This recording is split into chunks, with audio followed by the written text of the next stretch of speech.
Kiili vallas elab ametlikult veidi üle 7000 inimese. Kiili gümnaasiumis õpib 1000 õpilast. Igal koolipäeva hommikul suunduvad õpilased kooli nii Kiili vallast kui ka kaugemalt. Iga õpilase koolitöö on pisut erinev. Kui suure osakaalu moodustavad õpilased, kes kasutavad kooli tulekuks jalgratast, tõukeratast või muud kergliiklusvahendit?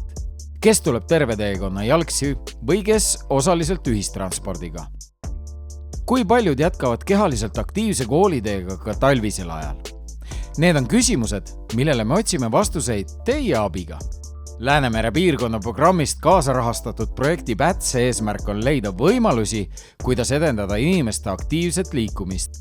Eriti keskendutakse lahendustele, mis innustavad kõndima ja rattaga sõitma ka pimedal ja talvisel ajal.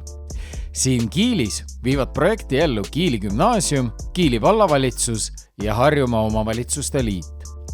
Teie abi on vundamendiks, et viia ellu positiivseid muutusi.